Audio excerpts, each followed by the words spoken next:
సమావేశంగా మూడు పార్టీలు కలిసి ఎన్డీఏలో భాగంగా ఉన్నటువంటి పార్లమెంట్ సభకి పోటీ చేస్తున్నటువంటి నన్ను, అలాగే శాసనసభకి పోటీ చేస్తున్నటువంటి రామరావుని దీవించడానికి మీరు వచ్చి ఈ కార్యక్రమాన్ని జయప్రసన్నం చేశారు. చాలా సంతోషం. ముఖ్యంగా ఈ రాష్ట్రంలో జరుగుతున్నటువంటి పరిస్థితులు గత 5 సంవత్సరాలుగా, అలాగే మనం చేసుకున్నటువంటి అభివృద్ధి కార్యక్రమాలు 5 నిమిషాలుగా మీకు చెప్పదలుచుకున్నా ఉన్నాను.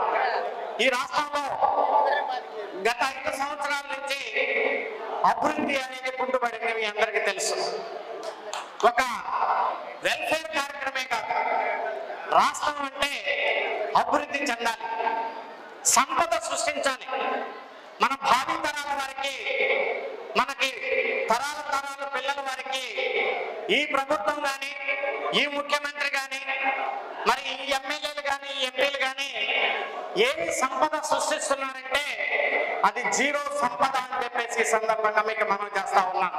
మనం చూసాం ముఖ్యమంత్రులు ఎంతో మందిని గొప్ప గొప్ప వాళ్ళని చూసాం.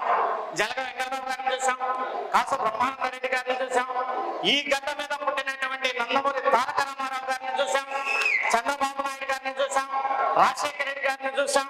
కానీ వాళ్ళ యొక్క ఆలోచన విధానం భావి తరాల వారికి ఏ రకంగా సంపద సృష్టించాలి అని చెప్పేసి ఆశించినటువంటి పెద్ద పెద్ద నాయకులు, పార్టీలకు అతీతంగా.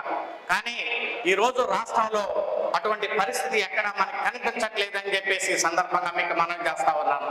ఏ రోజు ఆ రోజు చూసుకోవడం కాదు, ఎవరైతే భావి తరాల గురించి ఆలోచిస్తారో వాళ్ళే నిజమైనటువంటి నాయకులు అని చెప్పి సందర్భంగా మీకు మనం చేస్తా ఉన్నాను.